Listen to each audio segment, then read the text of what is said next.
mon nom est Marthe. J'ai 63 ans et depuis 5 ans, je vis un enfer silencieux dans ma propre maison. Quand Christophe m'a présenté Diane il y a 6 ans, j'ai pensé que mon fils avait enfin trouvé quelqu'un qui le rendrait heureux. Elle était jeune, 32 ans, jolie, avec ce genre de beauté qui vient avec beaucoup de confiance en soi. Trop de confiance, dirais-je. Lors de notre premier dîner, elle me parla à peine. Elle ne parlait qu'à Christophe, lui touchant constamment le bras, riant bruyamment à ses blagues qui n'étaient même pas drôles, m'ignorant comme si je faisais partie des meubles. Mais je suis restée silencieuse. Comme une bonne mère, je voulais que mon fils soit heureux. J'ai ravalé l'inconfort, le sentiment d'être invisible à ma propre table. Donnez-lui du temps, me suis-je dit. Elle est nerveuse. C'est normal. Comme j'étais naïve. Le mariage eut lieu il y a 5 ans. Une cérémonie coûteuse que j'ai aidé à payer, même si Diane disait à tout le monde que ses parents avaient tout financé. Je me souviens qu'à la réception, il m'avait assise à une table à l'arrière, loin de la table principale, à côté de cousins éloignés que je ne connaissais même pas. Pendant ce temps, Diane brillait dans sa robe ivoire et Christophe la regardait comme si elle était la seule personne au monde. Je n'existais pas. J'ai pleuré dans ma chambre d'hôtel cette nuit-là, mais j'ai séché mes larmes rapidement. C'est leur jour. Je me suis répété. Ce n'est pas à propos de toi, Marthe. Après le mariage, ils ont emménagé dans un petit appartement. Ils n'ont duré que 8 mois. 8 mois avant que Christophe n'arrive à ma porte avec une valise et ce sourire gêné qu'il avait toujours quand il avait besoin de quelque chose. Maman, c'est temporaire, dit-il. Juste le temps que notre situation financière s'améliore. Diane cherche un meilleur emploi, et j'attends une promotion. J'avais une maison à 3 chambres, trop grande pour moi seule depuis que j'étais veuve. Bien sûr, mon fils, dis-je. Ce sera toujours ta maison. Si j'avais su que temporaire deviendrait un cauchemar de 5 ans, j'aurais fermé la porte à ce moment-là. Les premiers mois furent tolérables. Diane travaillait dans une boutique de vêtements coûteuse au centre-ville. Elle partait tôt et rentrait tard. Je la voyais à peine. Christophe travaillait dans une entreprise de technologie, toujours collé à son ordinateur, toujours stressé. J'ai continué ma routine normale. Je cuisinais. Je nettoyais. Je prenais soin de ma maison comme je l'avais toujours fait. Mais petit à petit, les choses ont commencé à changer. D'abord, de petits commentaires. Marthe, pourrais-tu aussi laver mes vêtements? Je suis tellement fatigué après le travail. Marthe, tu utilises trop de sel dans la nourriture. Ce n'est pas comme ça qu'on cuisine. Marthe, ne penses-tu pas qu'il est temps de renouveler les meubles du salon? Ça a l'air si vieux. J'ai enduré. J'ai ravalé ma fierté et j'ai enduré parce que je ne voulais pas créer de conflit. Parce que j'aimais mon fils et que je voulais que son mariage fonctionne. Parce qu'on m'avait appris qu'une bonne mère se sacrifie toujours, donne toujours et fait toujours passer sa famille en premier. Mais Diane n'était pas ma famille, même si elle portait le nom de famille de mon défunt mari. Diane était une étrangère qui, chaque jour, me faisait me sentir plus étrangère dans ma propre maison. 6 mois après son emménagement, elle a quitté son emploi à la boutique. Je suis épuisée, a-t-elle dit à Christophe. J'ai besoin d'une pause. Cette pause a maintenant duré 4 ans et demi. 4 ans et demi à la regarder allongée sur mon canapé à regarder la télévision pendant que je nettoyais autour d'elle comme si j'étais une femme de ménage. Et Christophe, mon fils, le garçon que j'ai élevé seul après la mort de son père dans cet accident quand il n'avait que 12 ans. Il la soutenait en tout. Maman, Diane traverse une période difficile, me disait-il. Elle a besoin de temps pour se retrouver. Se retrouver. Pendant que je cuisinais, nettoyais, lavais ses vêtements, et qu'elle ne me disait même pas bonjour. Le respect s'est complètement évaporé. Elle a commencé à me donner des ordres. Marthe, je veux du poulet pour le dîner ce soir. Marthe, ma famille vient ce week-end. J'ai besoin que tu nettoies la maison. Vraiment bien. Marthe, n'utilise pas cette lessive. Elle abîme mes vêtements. Mes vêtements? Ma maison? Comme si j'étais l'invité et elle la propriétaire. Mais ce jour-là, l'anniversaire de Diane, il y a exactement une semaine, fut différent. Ce fut le jour où tout a changé, même s'il ne le savait pas encore. C'était un samedi matin, et j'étais dans la cuisine à préparer mon petit déjeuner, juste du café et quelques toasts. Rien d'élaboré. J'ai entendu la porte d'entrée s'ouvrir et les voix fortes de Diane et de sa mère, Béatrice, entrant chargée de sacs de courses. Aujourd'hui, je vais montrer à ma famille que je suis la meilleure cuisinière, s'écria Diane avec enthousiasme. Béatrice rit. Ma fille, tu as toujours été douée en cuisine, pas comme certaines autres. Et elle me regarda. Elle me regarda avec ce mépris que je connaissais déjà si bien. Elles firent irruption dans la cuisine comme une tornade. Diane commença à sortir des sacs sur ma table, jetant des paquets de viande, des légumes, des bouteilles de vin. Je vais faire mon fameux ragoût, annonça-t-elle pendant que je restais là, ma tasse de café à la main, invisible. Béatrice ouvrit mon réfrigérateur sans demander permission, sortant mes ingrédients, mes affaires. Il y a un oignon ici. Parfait, dit-elle. Et regarde, elle a de bonnes épices. Mes épices. Celles que j'avais collectionnées pendant des années. Certaines rapportées de voyage, d'autres cadeaux de ma sœur Dorothée. J'ai essayé de parler. Excusez-moi. J'étais. Mais Diane me coupa avec ce ton que l'on utilise pour parler à un enfant agaçant. Marthe, c'est mon anniversaire aujourd'hui et je vais cuisiner pour ma famille dans cette cuisine. Pourriez-vous nous rendre un service? Et elle ne termina pas la phrase. Elle pointa simplement la porte du doigt, comme pour chasser un chien. Quelque chose en moi brûlait. 30 ans. J'avais cuisiné dans cette cuisine pendant 30 ans. J'avais rénové les armoires avec mes propres économies il y a 10 ans. J'avais choisi chacune des tuiles de couleur crème qui décoraient les murs. J'avais acheté chaque casserole, chaque poêle, chaque couteau avec l'argent que j'avais gagné grâce à mon travail. Mais je suis restée silencieuse parce que c'est ce que j'ai toujours fait. Rester silencieuse, ravaler ma fierté, sourire. Bien sûr, murmurai-je, et je me dirigeai vers la porte. Puis j'ai entendu Béatrice chuchoter à Diane, mais juste assez fort pour que je l'entende parfaitement. Tu l'as enfin remise à sa place. Cette maison avait besoin d'une vraie propriétaire. Et elles ont ri. Toutes les deux ont ri tandis que je sortais de ma propre cuisine, la tête basse et le cœur brisé. Je me suis assise dans ma chambre, écoutant les bruits venant de la cuisine. Le claquement de mes casseroles, l'ouverture et la fermeture de mes armoires, leur rire. 2 heures plus tard, les invités ont commencé à arriver. La famille de Diane, son père Ernest, un homme gros et suffisant qui parlait toujours de son entreprise de voitures d'occasion prospère. Ses 2 sœurs, Jasmine et Iris, aussi arrogantes qu'elle. Cousins, oncles, tous entrant dans ma maison sans même me saluer. Je suis resté dans ma chambre comme une prisonnière, sentant l'arôme du ragoût que Diane cuisinait avec mes ingrédients dans mes casseroles dans ma cuisine. Puis j'ai entendu des pas monter les escaliers. C'était Christophe. Il a ouvert la porte de ma chambre sans frapper. Maman, qu'est-ce que tu fais enfermé ici? Descends. C'est la fête de Diane. Je l'ai regardé. J'ai regardé mon fils, cet homme de 37 ans que je ne reconnaissais plus. Christophe, elle m'a mise dehors de ma propre cuisine, dis-je, et ma voix se brisa un peu. Il a soupiré comme si j'étais un fardeau, comme si j'étais le problème. Maman, s'il te plaît, ne sois pas dramatique. C'est son anniversaire.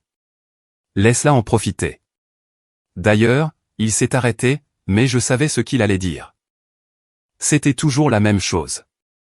D'ailleurs, elle est stressée. Elle a beaucoup de choses en tête. C'était toujours le stress de Diane. Ce n'était jamais son manque de respect. Je suis descendu à la fête parce que je ne voulais pas avoir l'air de la méchante.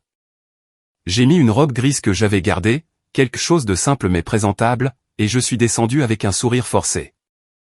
Le salon était plein de monde. Mon salon avec mes meubles, mes photos au mur. Mais j'étais une étrangère. Personne ne m'a salué. Personne. Je me suis tenu près de l'entrée comme un fantôme, regardant tout le monde rire et parler.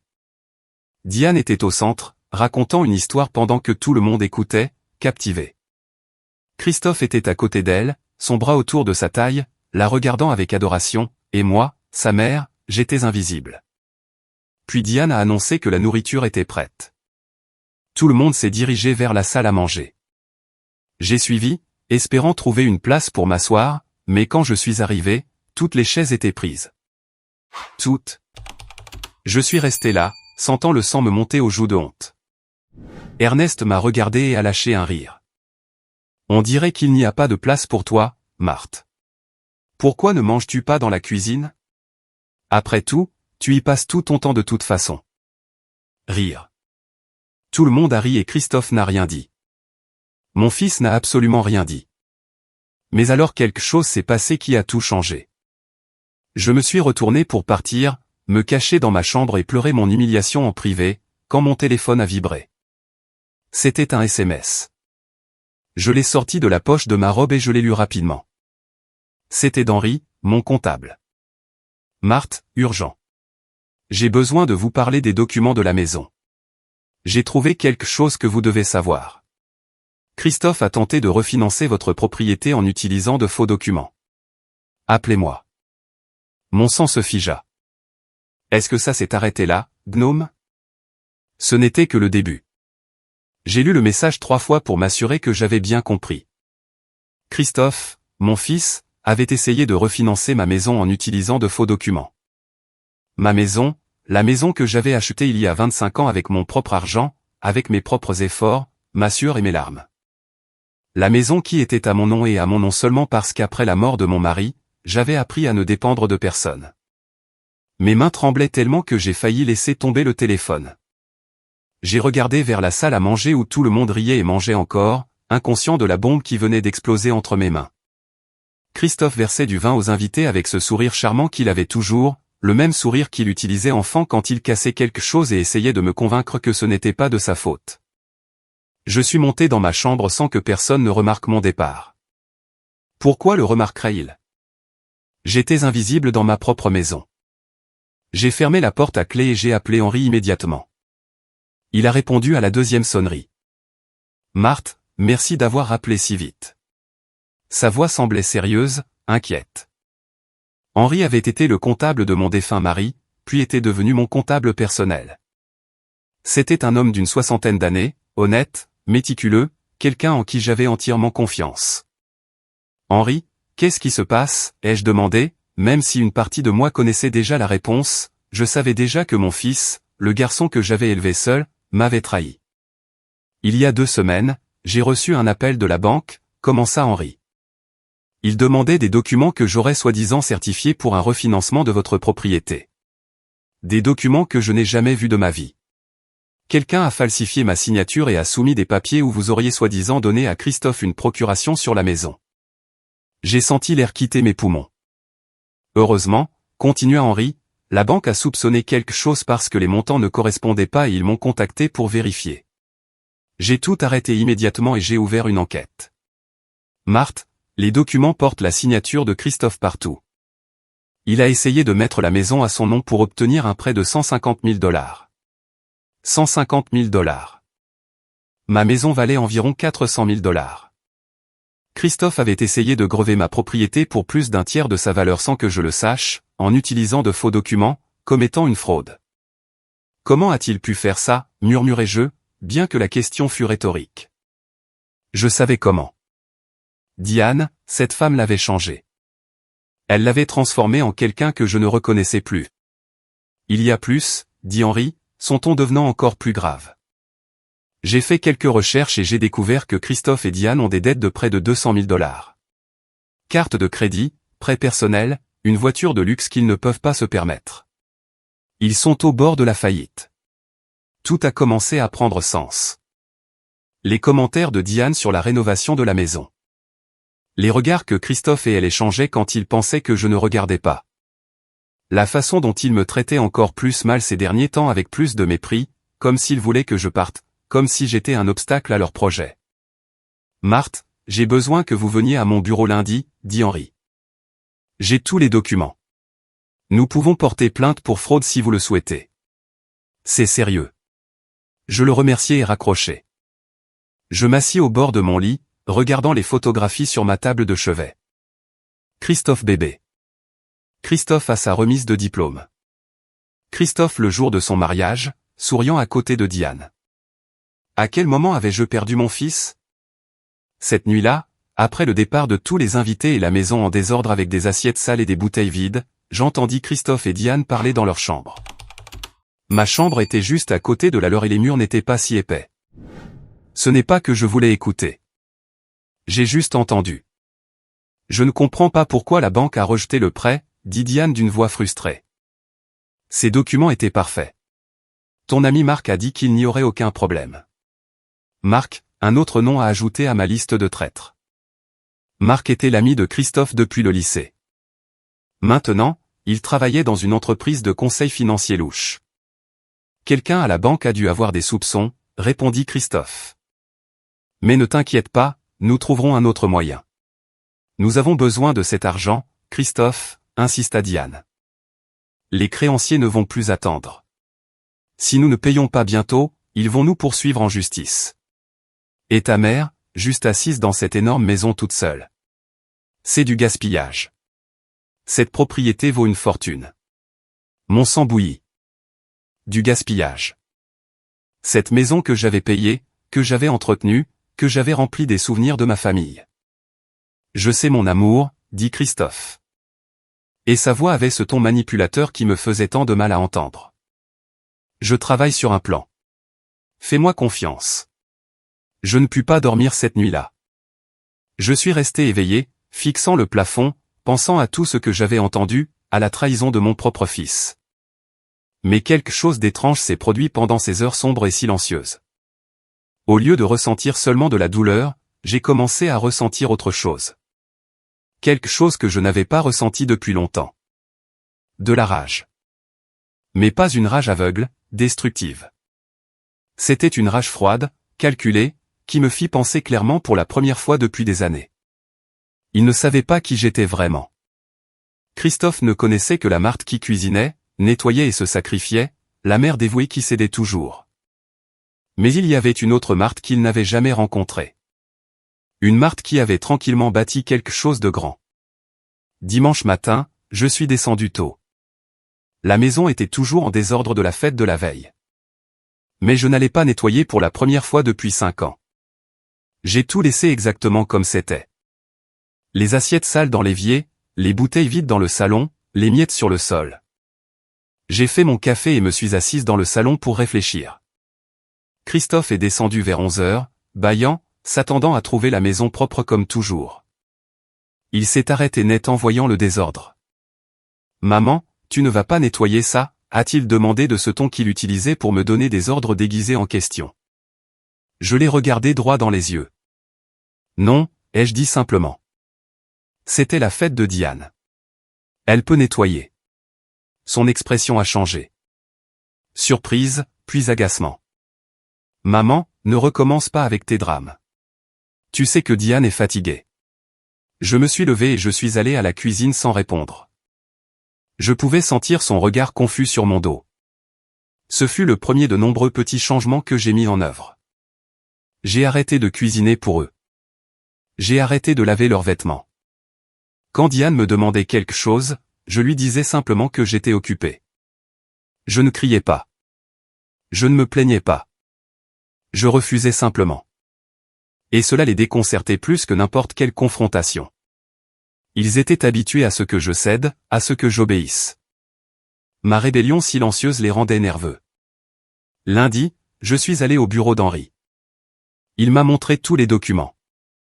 Il y avait la signature falsifiée, les papiers où Christophe avait tenté de se faire passer pour le propriétaire de ma propriété. J'ai des contacts à la banque, m'a dit Henri.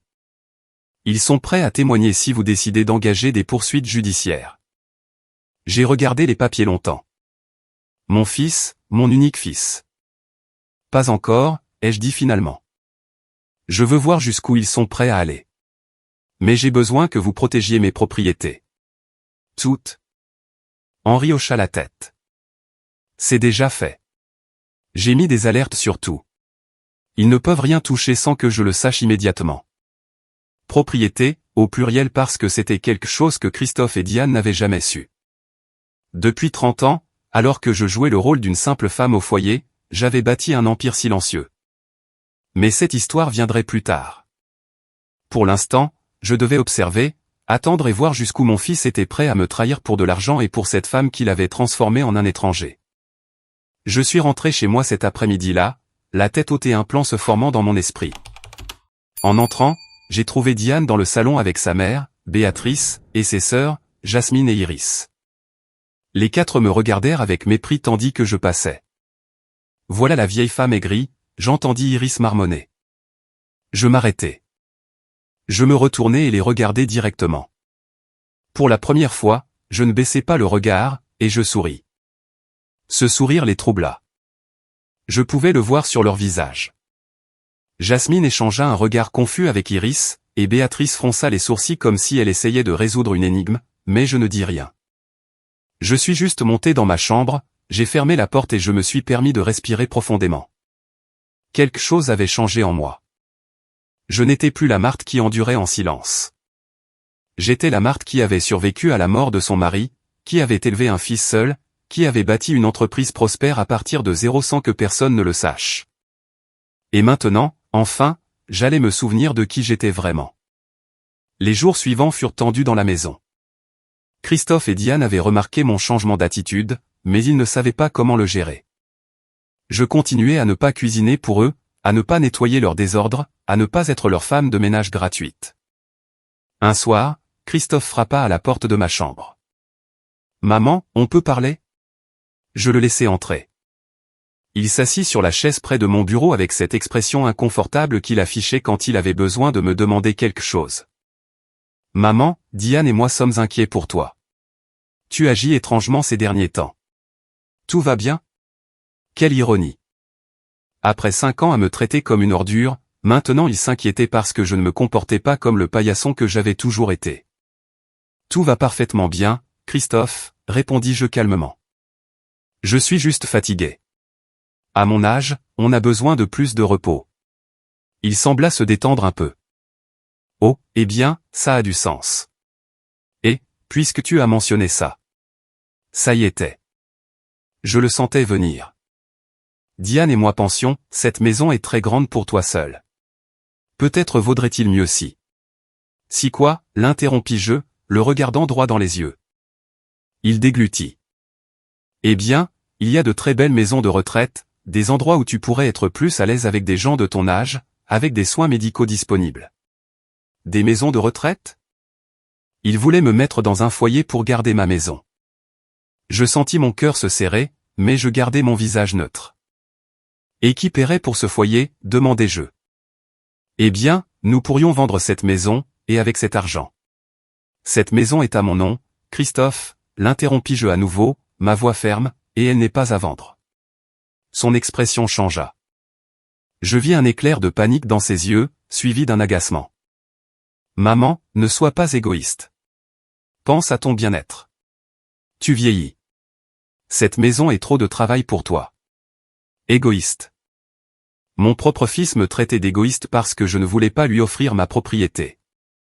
Cette conversation est terminée, Christophe. Tu peux partir. Il se leva, clairement frustré. Un jour, tu comprendras que c'est pour ton bien, dit-il avant de partir et de fermer la porte plus fort que nécessaire. Cette même nuit, j'entendis à nouveau leur conversation à travers les murs. Ça n'a pas marché, Christophe disait à Diane. Elle refuse d'envisager l'idée du foyer. Alors nous devrons être plus créatifs, répondit Diane. Ta mère ne peut pas se mettre en travers de notre avenir. Cette maison est notre seule issue. Je sais, mon amour. Donne-moi du temps. Je la convaincrai. Je restai éveillé tard, réfléchissant à mon prochain mouvement. Le lendemain, j'ai appelé ma sœur Dorothée.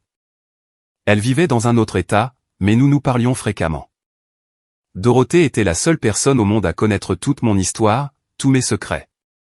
Marthe, qu'est-ce qui ne va pas ?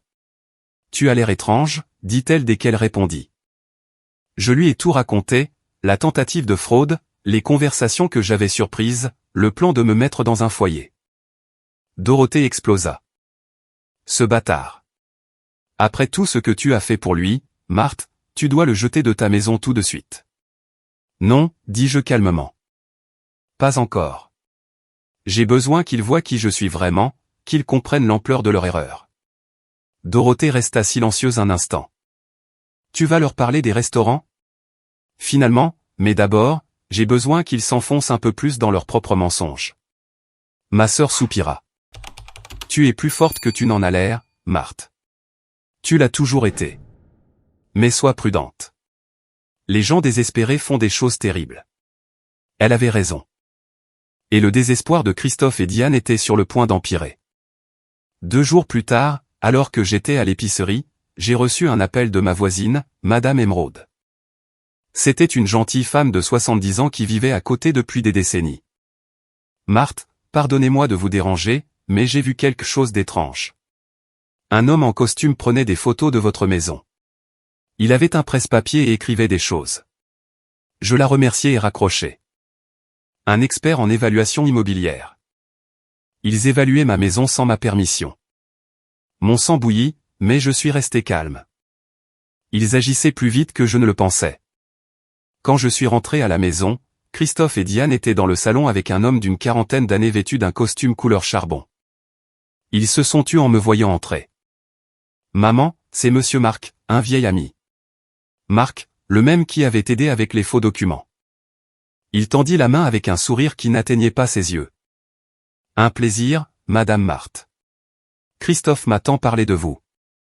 Je ne pris pas sa main. Je le fixai jusqu'à ce qu'il baisse le bras maladroitement. Que faites-vous dans ma maison, demandai-je directement. Oh, je suis juste venu rendre visite à Christophe. Cela fait un moment que nous ne nous sommes pas vus. Menteur. Tout le monde dans cette pièce était un menteur. Je suis monté dans ma chambre sans un mot. De ma fenêtre, je les ai vus partir une demi-heure plus tard. Marc tapotait le dos de Christophe, parlant avec animation. Cette nuit-là, je suis descendu à la cuisine pour un verre d'eau et j'ai trouvé des papiers sur la table de la salle à manger. Il les avait laissés là, probablement par insouciance. C'étaient des documents d'une agence immobilière, une évaluation de ma maison, 410 000 $, et attaché une ébauche de contrat de vente. Ma maison, il prévoyait de vendre ma maison. Le document était daté du mois suivant. Ils avaient même déjà choisi le jour où ils prévoyaient de me dépouiller de ma maison. J'ai pris des photos de tous les papiers avec mon téléphone et je les ai laissés exactement où je les avais trouvés. Le lendemain, je les ai envoyés à Henri. Il m'a appelé immédiatement. Marthe, c'est une preuve de conspiration en vue de commettre une fraude. Avec ceci et les documents précédents, nous pouvons. Pas encore, Henri, l'interrompis-je. Laissez-les continuer. Je veux qu'ils se sentent en sécurité, qu'ils croient qu'ils vont s'en tirer. Êtes-vous sûr? C'est très sérieux. Complètement sûr. Assurez-vous simplement qu'ils ne puissent rien faire d'officiel sans que je le sache. Henri accepta à contre-cœur. Il me faisait confiance, même s'il ne comprenait pas entièrement mon plan. Les jours suivants, Christophe et Diane furent d'une gentillesse inhabituelle envers moi. Des sourires forcés, des questions sur ma santé, de petits gestes de préoccupation. Il était évident ce qu'ils faisaient. Ils me préparaient, me conditionnaient pour le coup final. Un après-midi, Diane essaya même de me cuisiner. Marthe, j'ai fait de la soupe. En voulez-vous? Je la regardais depuis ma chaise dans le salon. Non, merci. J'ai déjà mangé. Son sourire se crispa, mais elle le maintint. Eh bien, si vous changez d'avis, c'est sur le feu. Quelle délicatesse. La même femme qui m'avait expulsé de ma cuisine m'offrait maintenant de la soupe. La même qui planifiait de voler ma maison jouait maintenant le rôle de la belle-fille aimante. Cette nuit-là, Christophe frappa à nouveau à ma porte. Il entra avec cette expression sérieuse qu'il affichait quand il voulait paraître mature et responsable. Maman, Diane et moi avons beaucoup parlé de votre situation, ma situation, comme si j'étais un problème à résoudre. Nous voulons ce qu'il y a de mieux pour vous. Et honnêtement, nous pensons qu'il serait préférable que vous envisagiez de vendre cette maison.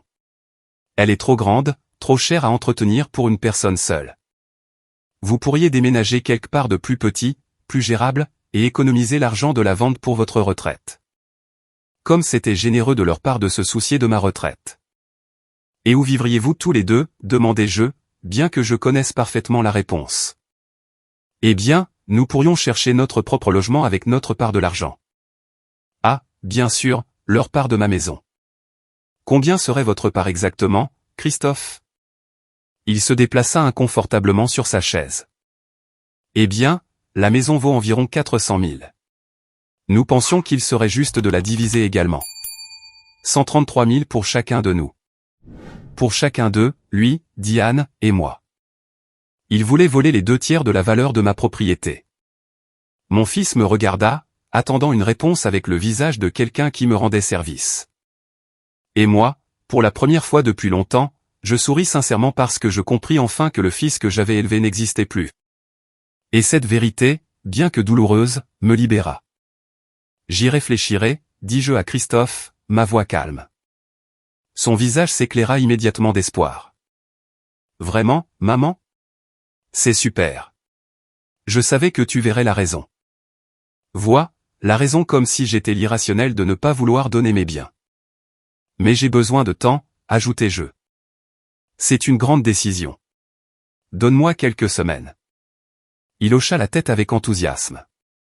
Bien sûr, maman, tout le temps dont tu as besoin. Nous voulons juste que tu sois heureuse. Il sortit de ma chambre en sautillant. Je l'entendis descendre les escaliers en courant pour annoncer la nouvelle à Diane. Leurs cris de joie parvinrent à ma chambre. Ils célébraient ma prétendue défaite. Pauvre fou. Il n'avait aucune idée de ce qui allait arriver. Le lendemain matin, tandis que Christophe était au travail et que Diane dormait tard comme d'habitude, j'ai quitté la maison tôt. J'ai roulé de l'autre côté de la ville, dans un quartier que Christophe ne visitait jamais. Je me suis garé devant un immeuble moderne de 3 étages avec une enseigne élégante où l'on pouvait lire « Siège social saveur d'antan ». Mon cœur battait fort en entrant. La réceptionniste, une jeune femme nommée Jasmine, qui travaillait avec moi depuis 2 ans, me salua avec un immense sourire. « Madame Marthe, quelle surprise de vous voir ici. Vous gérez habituellement tout depuis la maison. » J'avais besoin de venir en personne aujourd'hui, dis-je. Salvador est-il dans son bureau? Salvador était mon directeur général, un homme d'une 50aine d'années, efficace et discret, qui était mon bras droit depuis 15 ans.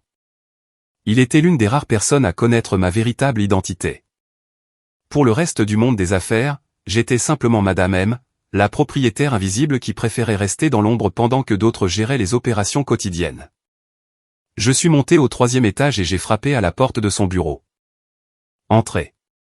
Salvador leva les yeux de son ordinateur et son expression sérieuse se transforma en un sourire chaleureux. Marthe, s'il vous plaît, entrez. Café? Je m'assis en face de son bureau pendant qu'il préparait 2 tasses de la cafetière de son bureau. Comment ça va? Demandai-je. Salvador me tendit un épais dossier. Excellent. Le restaurant du centre-ville est toujours le plus rentable. Celui du côté nord a augmenté ses ventes de 22% ce trimestre, et le nouvel établissement que nous avons ouvert sur la côte dépasse nos attentes. J'ouvris le dossier et examina les chiffres. Saveur d'antan, ma chaîne de restaurants, 5 établissements au total, tous prospères, tous à mon nom, bien que personne ne le sache. J'avais commencé avec le premier il y a 30 ans, peu après la mort de mon mari. J'avais besoin d'argent pour subvenir aux besoins de Christophe, mais j'avais aussi besoin de rester occupé, d'avoir un but au-delà de la simple survie. J'ai commencé modestement avec un petit endroit où je cuisinais et servais moi-même. J'utilisais toutes mes recettes de famille, celles que ma grand-mère m'avait apprises, une cuisine maison authentique faite avec amour. L'entreprise a grandi lentement mais sûrement. J'ai réinvesti chaque centime de profit. 5 ans plus tard, j'ai ouvert le 2e restaurant, puis le 3e. J'ai embauché Salvador quand l'entreprise est devenue trop grande pour que je la gère seul. Mais je l'ai toujours gardé secret. Pourquoi? Parce que je voulais que Christophe m'aime pour qui j'étais, pas pour mon argent. Je voulais que son amour soit authentique, non contaminé par des intérêts financiers. Quelle ironie cette décision s'est avérée être. Le revenu net l'année dernière était de 1 200 000 $, continua Salvador. Après impôts, frais d'exploitation et réinvestissement, votre profit personnel était de 350 000 $. 350 000 $ en un an. Et mon fils pensait que j'étais une pauvre veuve qui dépendait de sa générosité en vivant sous son toit. Sous mon toit. Salvador, j'ai besoin de vous demander une faveur, dis-je.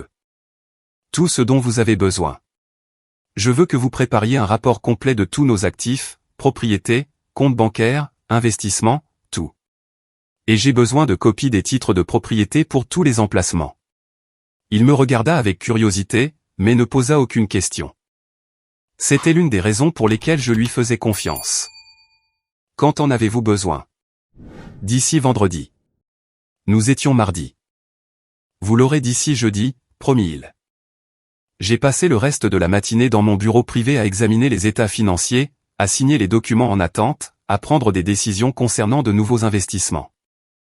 C'était la Marthe que Christophe n'avait jamais connue. La femme d'affaires, la stratège, la femme qui avait bâti un empire à partir de zéro. Quand je suis rentré à la maison, il était presque midi. Diane était dans le salon à regarder la télévision en pyjama. Elle ne leva même pas les yeux quand j'entrai. « Où étais-tu » demanda-t-elle d'un ton ennuyé.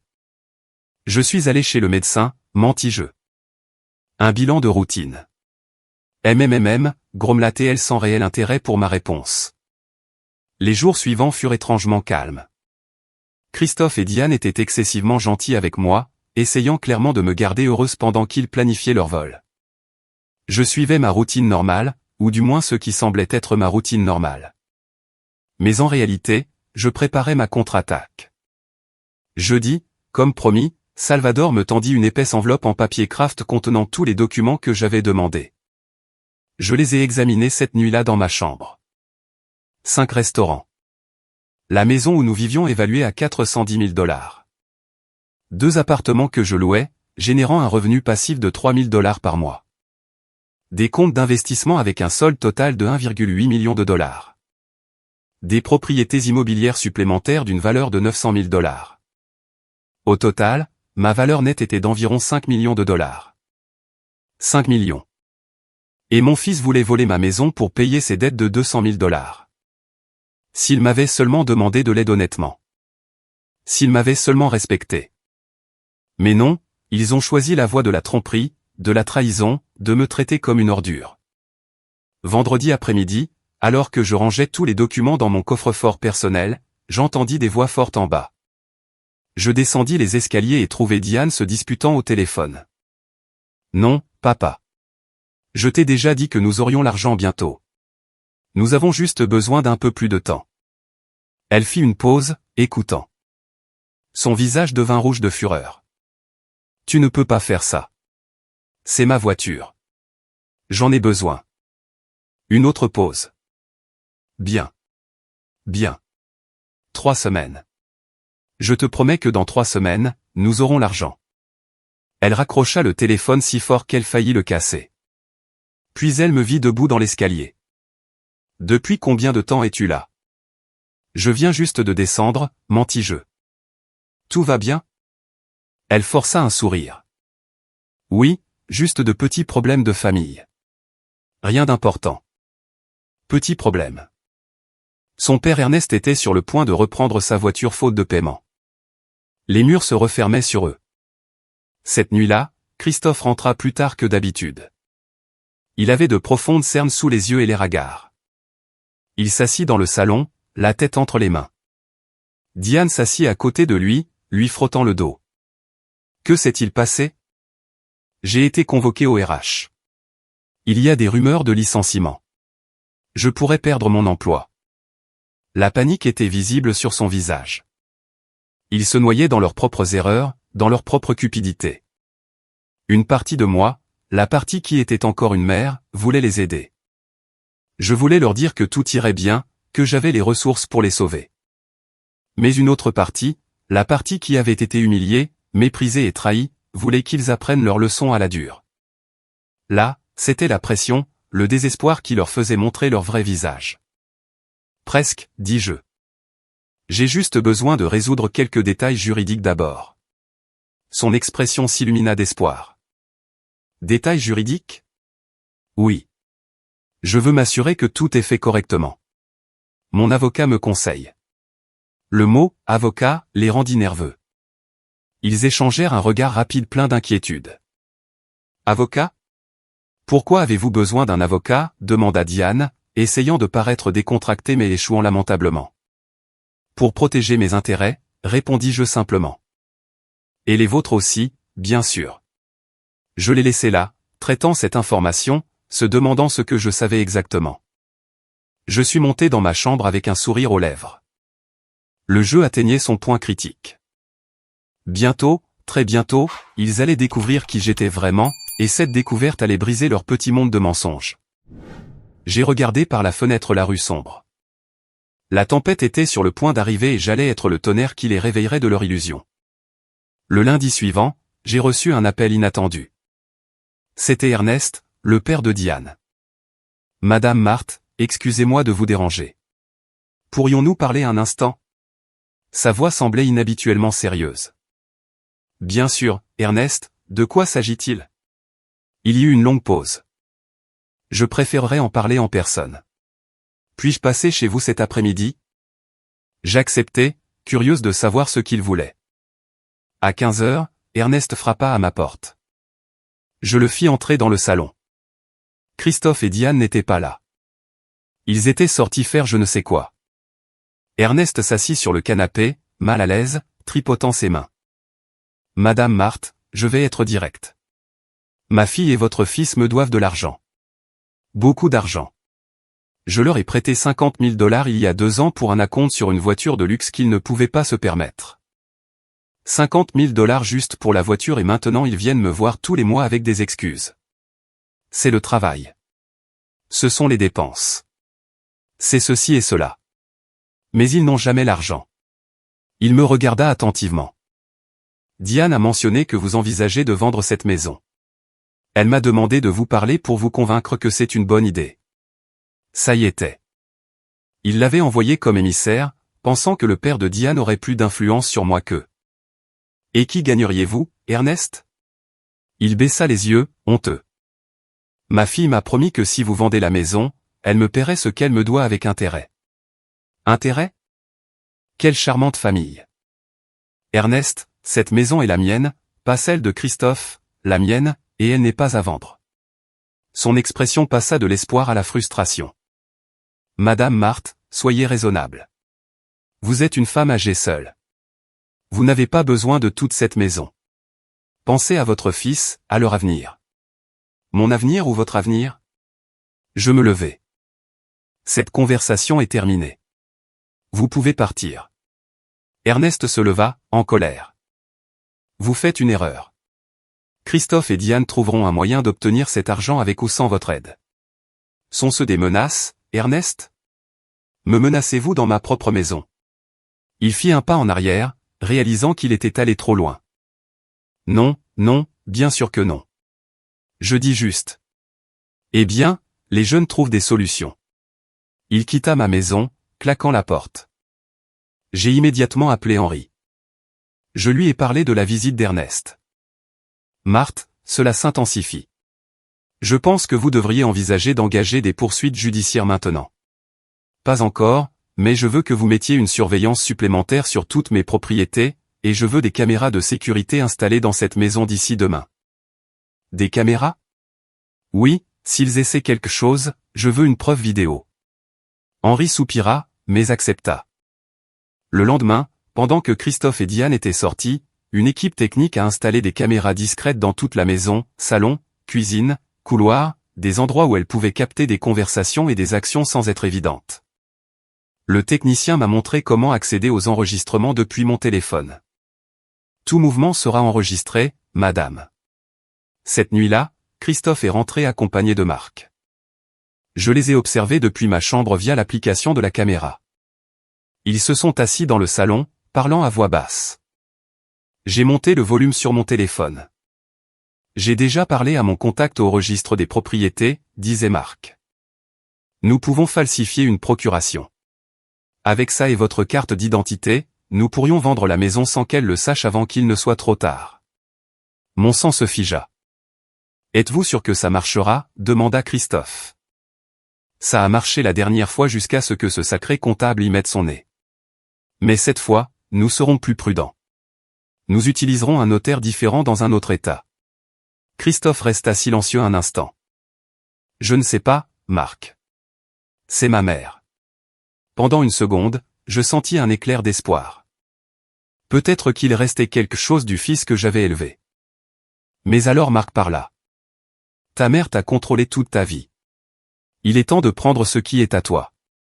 Cette maison devrait être à toi de toute façon. Tu as raison, dit Christophe finalement. Faisons-le. Combien de temps as-tu besoin? Donne-moi 2 semaines, mais j'ai besoin de 10 000 $ d'avance pour les pots de vin. 10 000 $? Christophe hocha la tête. Je l'aurai. Ils se serrèrent la main. Je venais de voir mon fils accepter de voler ma maison pour la 2e fois. Cette fois, il y avait des preuves vidéo. Cette fois, il n'y aurait pas d'échappatoire pour lui. J'ai enregistré la vidéo et l'ai envoyée immédiatement à Henri avec un message. Ça suffit.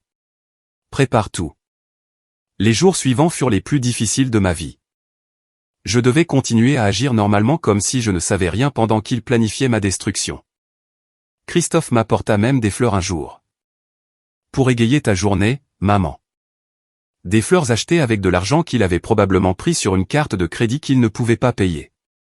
Diane prépara le dîner un soir, m'appelant à table avec un doux sourire. J'ai pensé que ce serait bien de dîner ensemble en famille. Famille. Ce mot avait perdu tout son sens dans cette maison. Je mangeais en silence tandis qu'il bavardait avec animation, jouant le rôle de la famille parfaite. Mais je connaissais la vérité. Je l'ai toujours connue. Vendredi après-midi, Henri m'appela. Tout est prêt. J'ai interrogé 3 notaires et j'ai trouvé celui que Marc allait utiliser. Ils lui ont versé 5 000 $ d'avance pour falsifier les documents. J'ai sa déclaration complète. Il coopère avec les autorités en échange d'une immunité. Parfait. Marthe, êtes-vous sûre de vouloir faire ça? Une fois que nous franchirons cette étape, il n'y aura plus de retour en arrière. Je regardais autour de ma chambre les photos de Christophe enfant, les souvenirs d'une vie qui n'existait plus. Je suis sûr, mais je ne veux pas qu'ils aillent en prison. C'est toujours mon fils. Alors que voulez-vous faire? Je souris. Je veux qu'ils apprennent une leçon qu'ils n'oublieront jamais. Et j'ai le plan parfait. Le plan était simple mais dévastateur. Ernest organisait un grand dîner de famille pour le samedi suivant. Diane l'avait mentionné nonchalamment, disant que son père voulait réunir toute la famille pour célébrer. Célébrer quoi? Elle n'avait pas dit. Mais je savais qu'ils allaient annoncer la prétendue vente de ma maison pour se vanter de leur victoire avant même qu'elle n'arrive.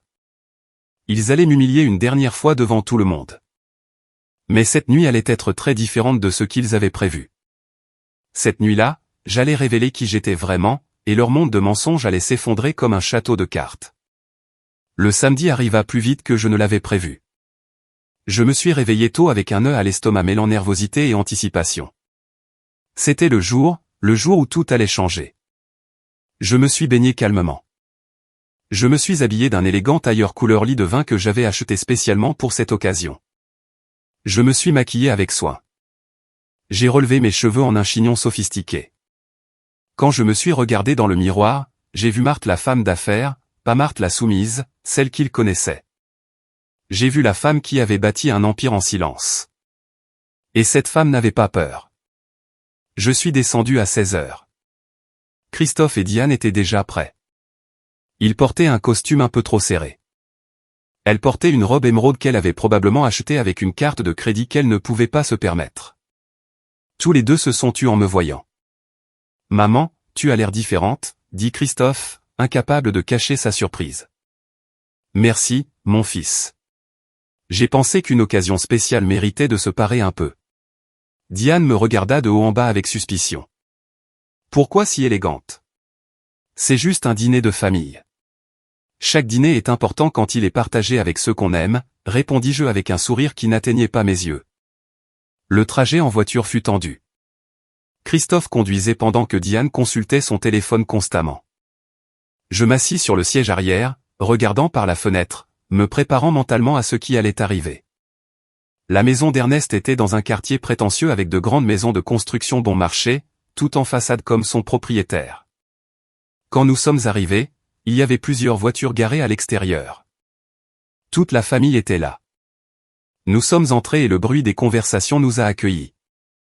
Ernest était au centre du salon, parlant fort comme toujours, entouré de ses fils et de ses filles. Béatrice, la mère de Diane, était dans la cuisine à superviser la nourriture. Jasmine et Iris, les sœurs de Diane, étaient assises sur le canapé, habillées comme pour un gala.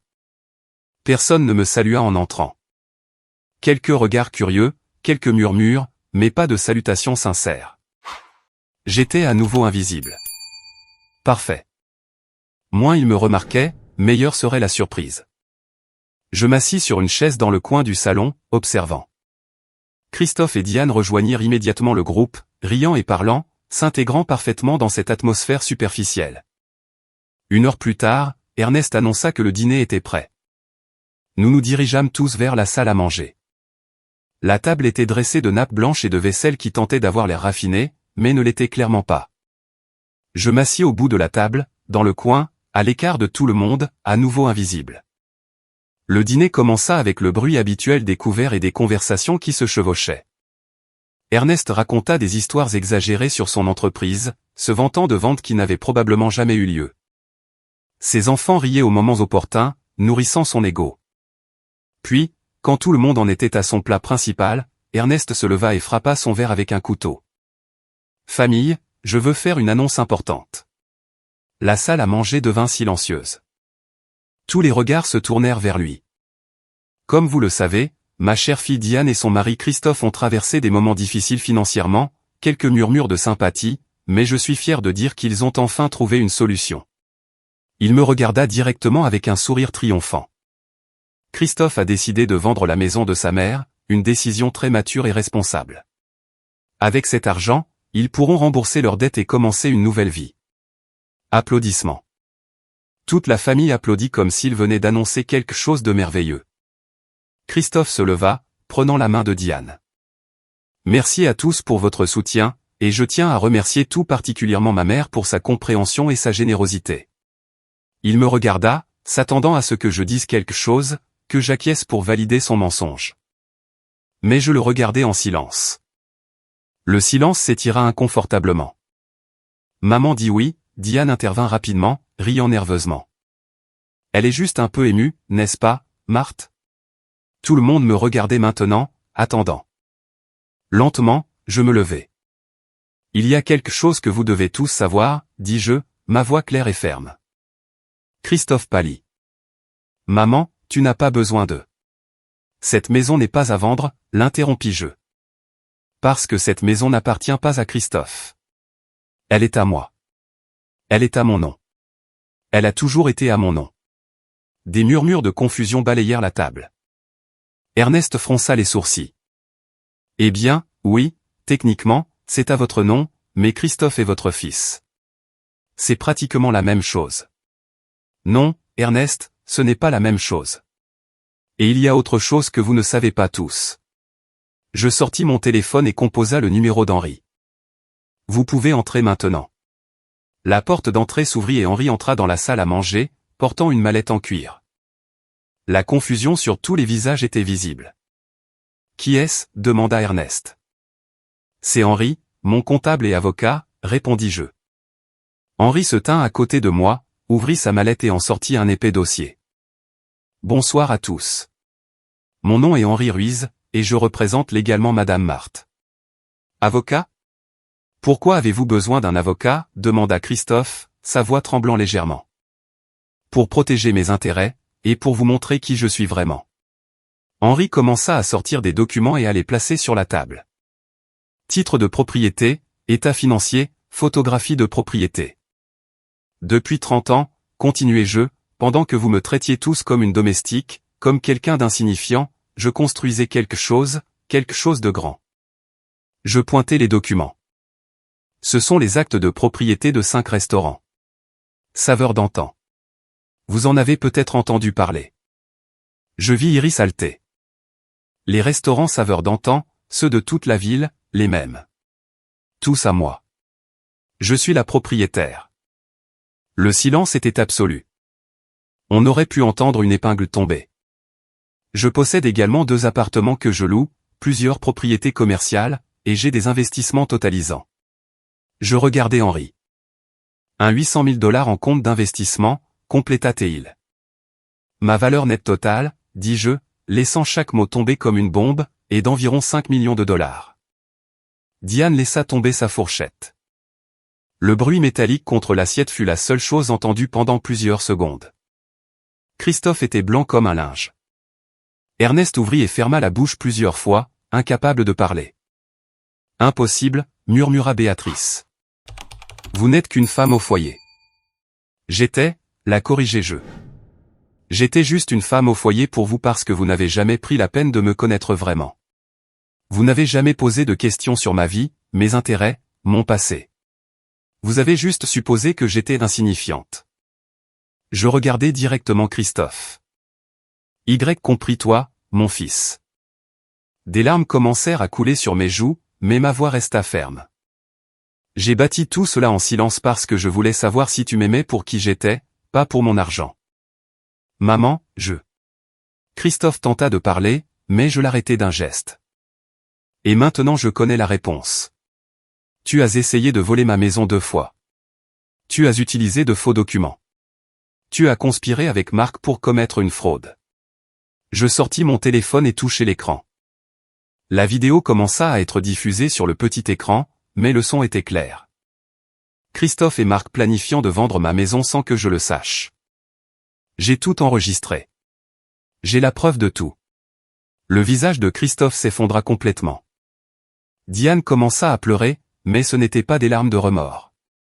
C'étaient des larmes de panique d'être découverte. Je pourrais vous envoyer tous les deux en prison, continuai-je. Fraude, falsification de documents, conspiration, mais je ne le ferai pas, savez-vous pourquoi? Personne ne répondit. Parce que malgré tout, tu es toujours mon fils. Et peut-être, juste peut-être, cela t'apprendra-t-il quelque chose sur le respect et les conséquences. Le silence dans cette salle à manger était assourdissant, tous les regards se tournèrent entre les documents sur la table, Christophe et Diane s'effondrant sur leurs chaises, et moi debout, la tête haute pour la première fois depuis des années. Ernest fut le premier à tenter de se ressaisir. Eh bien, c'est merveilleux, Marthe. Qui aurait imaginé une femme d'affaires aussi prospère dans notre famille? Son ton avait complètement changé, passant du condescendant au flatteur en quelques secondes. Ne dites pas à notre famille, Ernest, le coupai-je froidement. Vous ne m'avez jamais traité comme de la famille. Vous m'avez traité comme une ordure. Vous tous l'avez fait. Je pointai du doigt la table. Vous m'avez ignoré. Vous m'avez humilié. Vous m'avez fait me sentir invisible dans ma propre maison. Béatrice tenta de parler. Marthe, si jamais nous vous avons fait sentir mal, ce n'était pas notre intention. Ce n'était pas votre intention, l'interrompis-je, quand Diane m'a chassé de ma propre cuisine, me criant dessus comme si j'étais une employée. Ce n'était pas votre intention? Quand vous, Béatrice, avez murmuré, juste assez fort pour que je l'entende, que ma maison avait besoin d'une vraie propriétaire? Ce n'était pas votre intention? Quand vous m'avez assise au bout de la table à ce dîner comme si j'étais moins que vous tous, ce n'était pas votre intention? Chaque mot sortait de moi comme un couteau affûté. 30 ans de silence, 5 ans d'humiliation, tout sortant d'un coup. Vous m'avez jugé sans me connaître. Vous m'avez méprisé parce que vous avez supposé que je n'avais rien, que je n'étais rien. Jasmine, la sœur cadette de Diane, baissa les yeux de honte. Iris fixait ses mains. Ernest ne souriait plus. Christophe ne pouvait toujours pas parler, ses yeux rouges, sa mâchoire serrée. Diane pleurait silencieusement, son maquillage coulant, sa robe émeraude n'étant plus si glamour. Mais le pire, continuai-je, et ma voix se brisa légèrement. Le pire, ce n'était pas vous. C'était mon propre fils, Christophe. Je t'ai tout donné. Je t'ai élevé seul après la mort de ton père. J'ai travaillé jour et nuit pour que tu aies une bonne vie, une bonne éducation. Je t'ai aimé inconditionnellement. J'essuyais une larme coulant sur ma joue. Et tu m'as rendu cela par la trahison. Tu as essayé de voler ma maison. Tu allais me mettre dans une maison de retraite pour prendre ma propriété. Maman, s'il te plaît. Christophe retrouva enfin sa voix. Nous étions désespérés. Les dettes, les créanciers. Et tu n'as jamais pensé à me demander de l'aide, criai-je, et ma voix résonna dans la salle à manger. Il ne t'est jamais venu à l'esprit de venir me voir, ta mère, et de me dire la vérité, de me demander de l'aide comme un homme honnête? Je pensais que tu n'avais pas d'argent, marmonna Christophe. Tu pensais que je n'avais pas d'argent, mais tu voulais quand même prendre ma maison. La seule chose de valeur que tu pensais que j'avais. Quel genre de fils fait ça? Le silence retomba. Christophe n'avait pas de réponse à cela parce qu'il n'y avait pas de réponse. Marthe, s'il te plaît. Diane parla à travers ses sanglots. Nous. Je suis tellement désolé. Si nous avions su. Si vous aviez su quoi, Diane? Si vous aviez su que j'avais de l'argent, vous m'auriez mieux traité? C'est ça l'idée? Je ne mérite le respect que si j'ai de l'argent? Elle secoua la tête frénétiquement. Non, ce n'est pas ça. C'est juste. Quoi? Ma voix était glaciale. J'étais jalouse, admit-elle enfin. Jalouse de ta relation avec Christophe. Jalouse qu'il t'aime autant. Je voulais être la numéro 1 dans sa vie. Et tu étais sur mon chemin, voilà la vérité nue, hideuse. Alors, tu as décidé de me détruire, de me réduire à rien, pour pouvoir être tout. Diane ne répondit pas. Il n'y avait rien à dire. Henri, qui était resté silencieux tout ce temps, parla enfin. Madame Marthe, voulez-vous que je poursuive l'action en justice? Tout le monde à table se tendit. Les yeux de Christophe s'écarquillèrent de terreur. Il me regarda en suppliant. Maman, s'il te plaît, non. Je ferai n'importe quoi. S'il te plaît, ne m'envoie pas en prison. Cela ruinerait ma vie. Et ma vie, Christophe? Qu'en est-il des 5 ans que j'ai perdus à être traité comme une ordure dans ma propre maison? Qu'en est-il de ma dignité, de ma paix, de mon bonheur? Je me rassis, épuisé émotionnellement. Je ne vous enverrai pas en prison, dis-je finalement. Mais il y a des conditions. Je vis le soulagement inonder son visage. Premièrement, vous et Diane déménagez de ma maison. Vous avez 2 semaines. 2 semaines? Où allons-nous aller? Demanda Diane. C'est votre problème, pas le mien. Deuxièmement, vous allez suivre une thérapie de couple et une thérapie individuelle, et vous allez travailler sur vos problèmes comme des adultes responsables.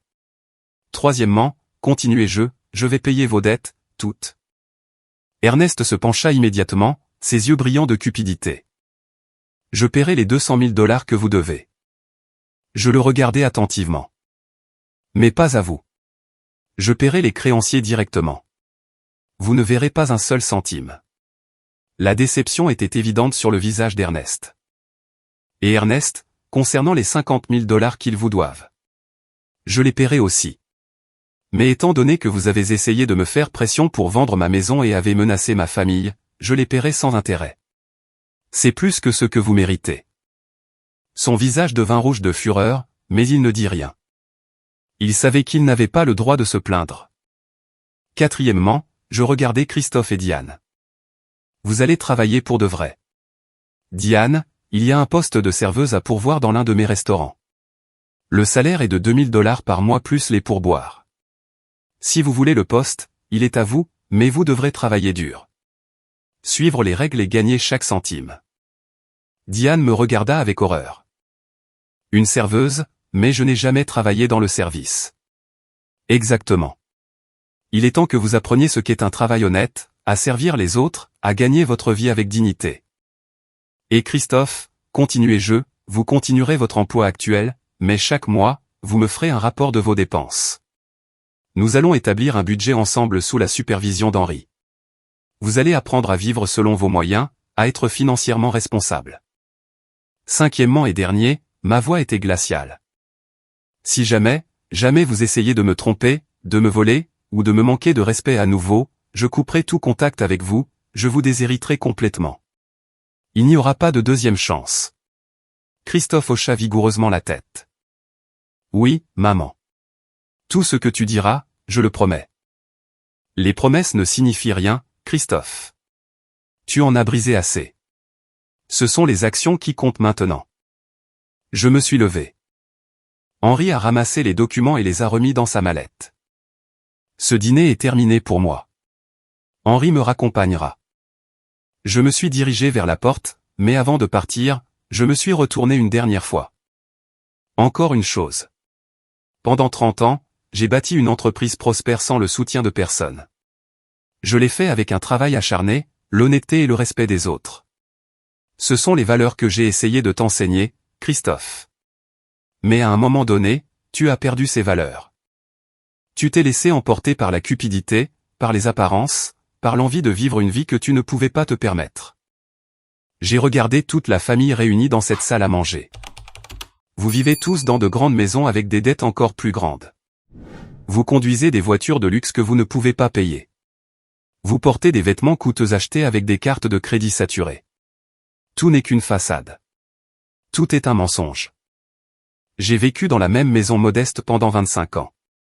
J'ai conduit la même voiture pendant 15 ans. J'ai porté des vêtements simples, mais j'ai bâti une vraie richesse, pas des apparences. Et je l'ai fait avec dignité sans marcher sur personne, sans voler, sans mentir. Ma voix se brisa à nouveau. J'espère que cette leçon vous apprendra quelque chose. J'espère que vous apprendrez que le respect ne s'achète pas avec l'argent. Il se gagne par les actions. Et que la famille n'est pas seulement ceux qui partagent votre sang, mais ceux qui vous traitent avec amour et dignité. J'ai quitté cette maison avec Henri derrière moi. L'air frais de la nuit frappa mon visage et je laissai enfin couler mes larmes librement. J'ai pleuré pour le fils que j'avais perdu, pour les années d'humiliation, pour la famille que je n'avais jamais vraiment eue. Mais j'ai aussi pleuré de soulagement parce que j'avais enfin dit ma vérité. J'avais enfin défendu ma personne. Et même si ça faisait mal, je savais que j'avais fait ce qu'il fallait. Dans la voiture, Henri conduisit en silence pendant plusieurs minutes. « Vous avez fait ce qu'il fallait, Marthe, dit-il finalement. »« Je sais, répondis-je, regardant par la fenêtre la ville illuminée. Mais ça fait toujours mal. L'amour véritable fait toujours mal, dit-il. Mais le respect de soi fait moins mal que la trahison constante. » Il avait raison. Pour la première fois depuis des années, je me sentais libre. Les 2 semaines suivantes furent étranges et douloureuses. Christophe et Diane emménagèrent dans un petit appartement de l'autre côté de la ville, un endroit modeste qu'ils purent louer avec l'argent que je leur avais prêté pour le dépôt. Ce n'était pas luxueux. Il n'y avait pas le confort auquel Diane était habituée, mais c'était honnête. C'était un début. Le jour où ils quittèrent ma maison, Christophe me serra dans ses bras à la porte.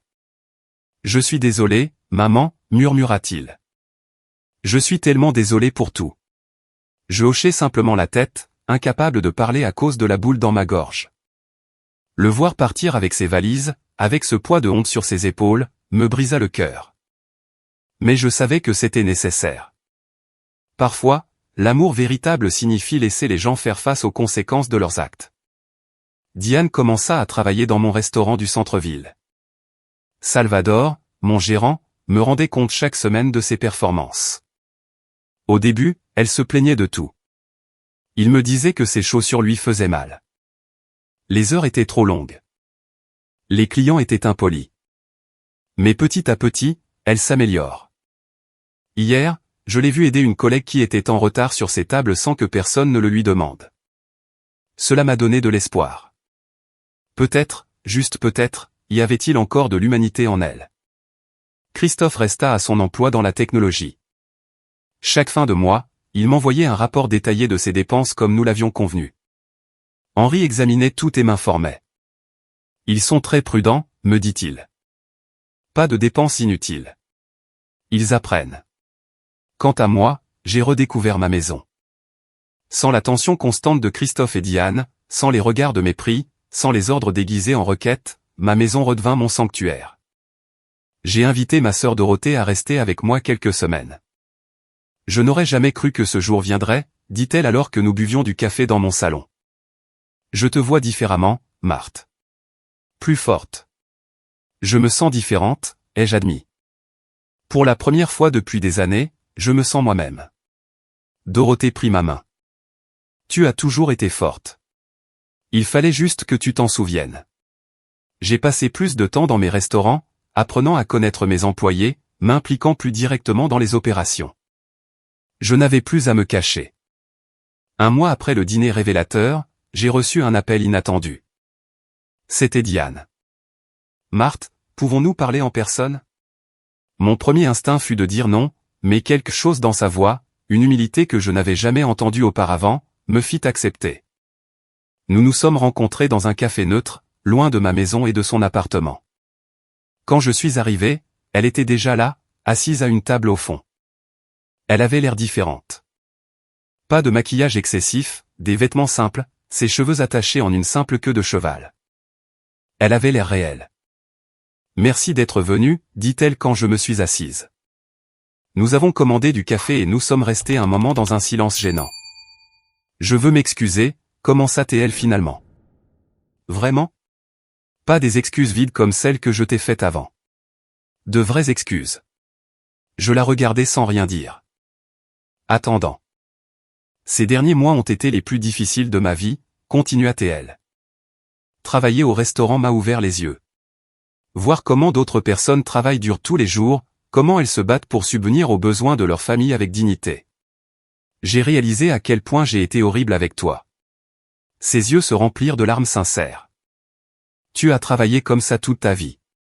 Tu as bâti un empire en étant serveuse, cuisinière, entrepreneur, et je t'ai traité comme une ordure. Je t'ai traité pire qu'une étrangère. Elle prit une gorgée de son café avec des mains tremblantes. Mon thérapeute m'a fait comprendre que ma cruauté venait de mes propres insécurités. Je viens d'une famille où tout est question d'apparence, expliqua-t-elle. Mon père se vante toujours de son entreprise, même s'il gagne à peine de quoi vivre. Ma mère dépense de l'argent dans des vêtements coûteux pour impressionner les voisins. Mes sœurs rivalisent pour savoir qui a le mari le plus réussi, la plus grande maison. J'ai grandi en croyant que la valeur d'une personne se mesurait à ce qu'elle possédait, et non à ce qu'elle était. Et quand j'ai rencontré Christophe, continua-t-elle, il était parfait sur le papier, bon emploi, éduqué, gentil. Mais quand il a mentionné que sa mère vivait dans une grande maison, j'ai supposé. J'ai supposé que tu avais de l'argent, que tu étais à l'aise financièrement. Elle sécha ses larmes. Quand nous avons emménagé avec toi et que j'ai vu ton mode de vie simple, tes vêtements modestes, ta vieille voiture, j'ai été déçu. J'ai eu l'impression que Christophe m'avait menti sur sa famille. Et au lieu de voir ta gentillesse, ta générosité à nous accueillir, je n'ai vu que ce que je considérais comme de la pauvreté, admis-elle avec honte. Et je t'ai blâmé. Je t'ai blâmé de ne pas être la belle-mère riche que j'attendais, de ne pas nous donner la vie luxueuse que je pensais mériter. Je l'écoutais en silence, traitant chaque mot. Maintenant je comprends à quel point j'ai été stupide, dit-elle. À quel point j'ai été cruelle, à quel point j'ai été injuste. Tu nous as donné un foyer quand nous en avions besoin. Tu nous as nourris. Tu as pris soin de nous. Et je t'ai rendu cela par le mépris. Pourquoi me dis-tu tout cela maintenant, demandai-je finalement. Parce que je veux que tu saches que je change vraiment. Pas à cause des conditions que tu as fixées, mais parce que je vois enfin qui tu es. Et j'ai honte de ne pas l'avoir vu plus tôt. Nous avons bu notre café en silence un instant. Diane, dis-je finalement. J'apprécie ton honnêteté, mais les excuses ne sont qu'un début. Le véritable changement se prouve avec le temps par des actions cohérentes. Je sais, hocha-t-elle la tête, et je vais te le prouver. Je ne te demande pas de me pardonner maintenant. Je voulais juste que tu saches que je suis désolé et que je vais faire mieux. Nous nous sommes dit au revoir à la porte du café. Il n'y a pas eu de câlin, pas de promesses exagérées, juste une compréhension silencieuse que peut-être, avec beaucoup de temps et d'efforts, nous pourrions construire quelque chose de nouveau, quelque chose basé sur le respect mutuel au lieu des mensonges et des apparences. Je suis rentré chez moi avec des sentiments mitigés. Une partie de moi voulait croire que Diane avait vraiment changé. Une autre partie restait prudente, protégeant mon cœur de nouvelles déceptions. Cette nuit-là, alors que je me préparais à me coucher dans ma maison calme et paisible, je réfléchis à tout ce qui s'était passé. J'avais perdu l'illusion de la famille parfaite que j'avais toujours voulu. Mais j'avais gagné quelque chose de plus précieux.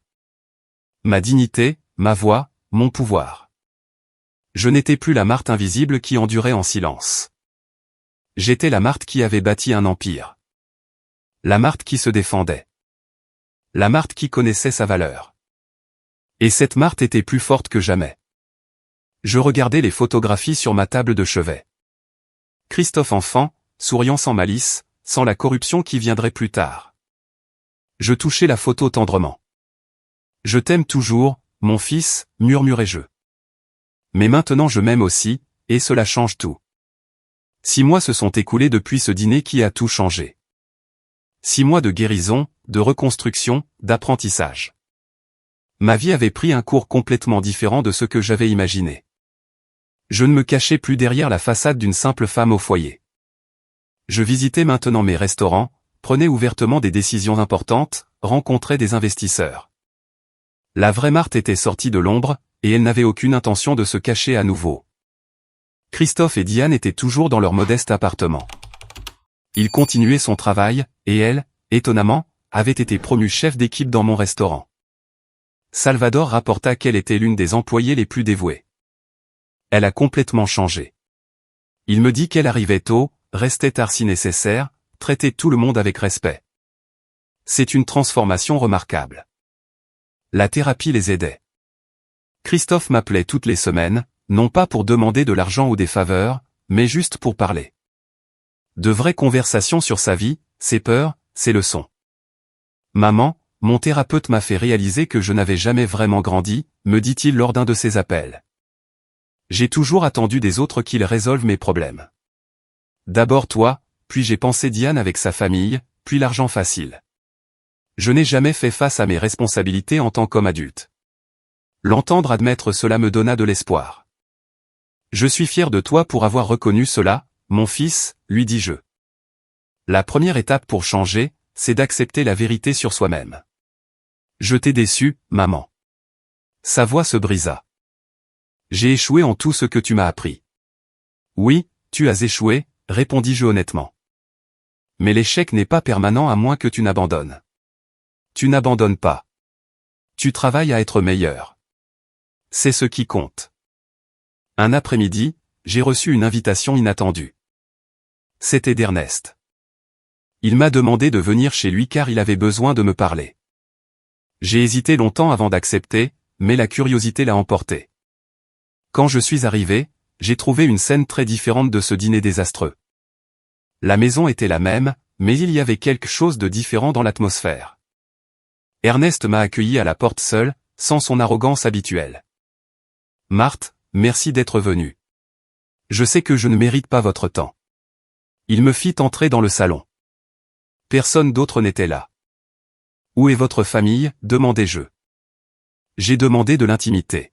« C'est entre vous et moi. » Nous nous sommes assis et il soupira profondément. « Je veux m'excuser non seulement pour ce qui s'est passé à ce dîner, mais pour des années à vous traiter mal, à vous mépriser, à être hypocrite. C'était inattendu. Après cette nuit, continua-t-il, quand tout le monde a vu votre succès, votre dignité, votre force, j'ai continué à penser. J'ai pensé à l'homme que je suis, et je n'ai pas aimé ce que j'ai vu. Il se frotta le visage avec ses mains. Toute ma vie j'ai vécu en prétendant être plus que je ne suis. Mon entreprise arrive à peine à joindre les deux bouts, mais je me vante comme si j'étais millionnaire.